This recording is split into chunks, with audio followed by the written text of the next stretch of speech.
मनोरंजन भी बहुत जरूरी है। अच्छा, जो बंदी पीछे बैठे हैं उन्हें सुनाई पड़ रहा है? जो बंदी पीछे बैठे हैं सुनाई पड़ रहा है? आवाज साफ आ रही है? अच्छा, ये कहानी है 99 का फेर।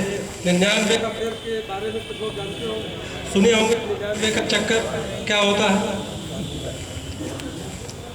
99 का चक्कर वहीं रखो जाएंगे, इसी पे आपको हम बताते हैं, थोड़ा मनोरंजन भी हो जाएगा आप लोग का। एक राजा थे, उनके यहाँ नौकरों की कमी नहीं थी, बहुत से नौकर थे, लेकिन एक नौकर जो था वह नाई का काम करता था। नाई का काम यहाँ कोई करता है? राजकुमार नाई का काम करते हैं, राजकुमार नाई का काम करते हैं, ठीक। तो वह नाई जो है राजा की हजामत बनाता, उनकी मालिश करता, और राजा उसको प्रतिदिन 1 रुपये देते थे जेब खर्च के लिए। पहले का समय था, 1 रुपये पर्याप्त होता था, और उस 1 रुपये में नाई जो है बड़ा मस्त रहता था, बड़ा खुश था, बहुत प्रसन्न था। रोज उसको 1 रुपये मिलता था, और सुबह से शाम तक वो अपने दोस्तों में खाता था, खिलाता था, पूरा पैसा खर्च कर देता था। और रात को जब वो सोता था तो निश्चिंत सोता था, तनाव मुक्त, चिंता मुक्त। फिर दूसरे दिन सुबह जो है उसको 1 रुपये राजा के हाथ से मिलता था, मालिश करता, हजामत बनाता। तो नाई इतना खुश था, इतना मस्त था, इतना प्रसन्न था कि राजा को उससे ईर्ष्या होने लगी। दरअसल राजा के सामने राजकाज की चुनौती थी, राजकाज की चिंताएं थी, राजकाज की समस्याएं थी। तो एक बार राजा ने उस नाई से पूछा, ये बताओ तुम इतना प्रसन्न क्यों रहते हो भाई? तुम इतना मस्त कैसे रहते हो, इतना खुश कैसे रहते हो? तो वह नाई बोला, मैं तो कुछ बहुत ज़्यादा पढ़ा लिखा तो हूँ नहीं, और ना मैं बहुत कुछ ज़्यादा जानता हूँ, बस मैं खुश रहता हूँ। लेकिन नाई ने एक बहुत बढ़िया बात राजा से बोला। उस नाई ने कहा, जैसे आप मुझे देख करके खुश देख करके चकित होते हैं, वैसे ही मैं आपको देख करके चकित होता हूँ कि आपके दुखी होने का कारण क्या है। आप तो राजा हैं, आपके पास तो राजसी ठाड़बाट है, आपके पास तो किसी चीज़ की कोई कमी नहीं है, फिर भी आप दुखी रहते हैं। यही बात मुझे हैरानी में डाल देती है कि मेरे पास तो कुछ भी नहीं है, फिर भी मैं खुश रहता हूँ, लेकिन आपके पास तो सब कुछ है, फिर भी आप चिंतित रहते हैं।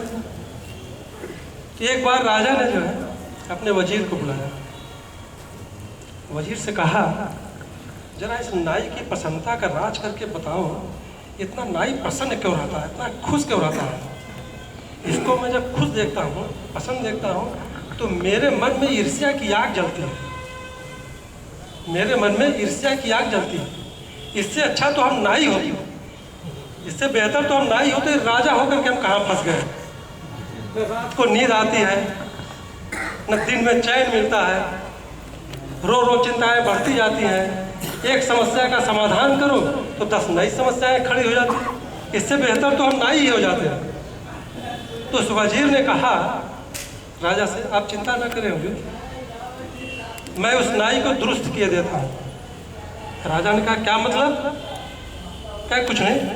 वजीर तो दिमाग का तेज था ही, उसने कहा, बस आप 1 दिन बाद देखिएगा, 2 दिन बाद देखिएगा, 3 दिन बाद देखिएगा, 1 हफ्ते बाद देखिएगा।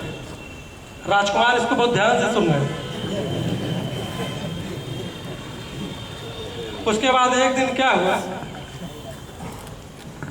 वजीर ने एक थैली में 99 रुपए लिए, और उसको लेने के बाद चुपके से रात के अंधेरे में बिना किसी को बताए उस नाई के आंगन में जाकर के फेंक देते हैं।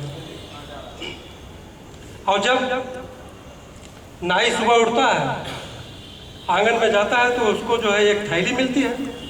जब थैली मिलती है तो थैली खोलता है, थैली खोलता है तो उसमें 99 रुपये मिलते हैं। वो गिनता है, 1 बार गिनता है, 2 बार गिनता है, तो हर बार 99 रुपये निकलते हैं। एक चिंता उसके मन में आ गई कि 100 रुपये क्यों नहीं। एक चिंता उसके मन में आ गई कि 100 रुपये क्यों नहीं। 2 बार गिना, 3 बार गिना, हरदम 99 रुपये निकले। एक चिंता उसके मन में आ गई।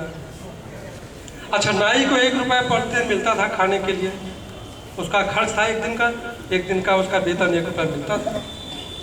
उसने सोचा बस 1 दिन की बात है, 1 दिन उपवास रख लेंगे, बस 100 रुपये हो गए। 1 दिन उपवास कर लेंगे तो बस 100 रुपये हो जाएंगे।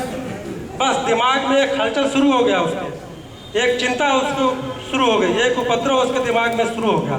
सोचा कि बस 1 दिन उपवास कर लेंगे तो 100 रुपये हो जाएगा, फिर उसके बाद धीरे धीरे और भी हो जाएगा। बस उसके मन में ये सब चिंता उपद्रव सब शुरू हो गया। अच्छा, उसके पहले उस नाई ने कभी भी भविष्य के बारे में नहीं सोचा था, पैसा इकट्ठा करने के बारे में नहीं सोचा था कि हमको पैसा इकट्ठा भी करना है, ना इकट्ठा करने की उसको सुविधा थी। वो वर्तमान में जीता था, 1 रुपये मिलता था, उसी 1 रुपये में वो खुश रहता था। 1 रुपये उसके लिए पर्याप्त था। वो वर्तमान में जीता था, भविष्य के लिए नहीं जीता था, भविष्य के लिए इकट्ठा करके नहीं रखना था उसको। 1 रुपये मिलता था, सुबह शाम खर्च कर देता था।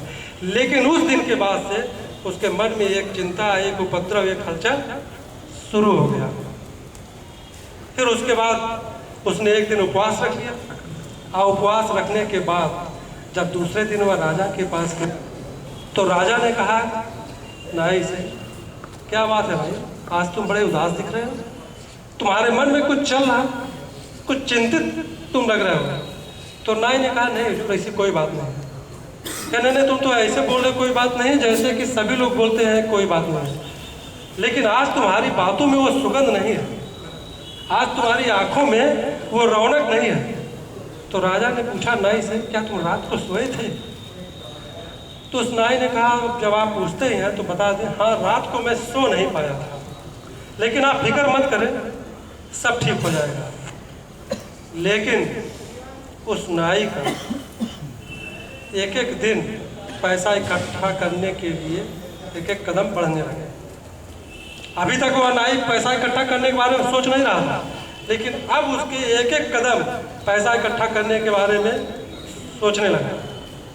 उसने सोचा कि बस अब तो 100 रुपये हो ही गए हैं, अब तो बस उपवास फिर रख लेंगे, 2-4-10 दिन उपवास रख लेंगे, धीरे धीरे 200 रुपये कर लेंगे, 300 रुपये कर लेंगे।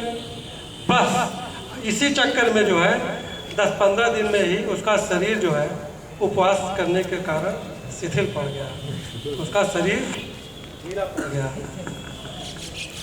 फिर दूसरे दिन राजा ने उससे पूछा, अब तो तुम सच सच बता दो भाई, क्या बात है, तुम इतने कमज़ोर होते जा रहे हो, इतने दुबले पतले होते जा रहे हो, आखिर क्या बात है, कौन सी चिंता है? उसने कहा नहीं कोई ऐसी बात नहीं। कहना अब तो तुमको बताना ही पड़ेगा। राजा ने कहा अब तो तुमको बताना ही पड़ेगा, आखिर तुम इतना ढीले ढाले कैसे हो गए, इतने कमज़ोर कैसे हो गए? तो राजा ने कहा, क्या हमारे वजीर ने कुछ किया था, इतना सुनना था? तो नाई ने कहा कि हाँ, एक दिन जो है हमें आंगन में एक थैली मिली थी जिसमें 99 रुपये थे, और उसी दिन से हमारे मन में एक चिंता, एक उपद्रव शुरू हो गया। तो ये 99 का फेर होता है, आप लोगों ने सुना होगा 99 का चक्कर। तो 99 का चक्कर जो है यही होता है। समझ में आया?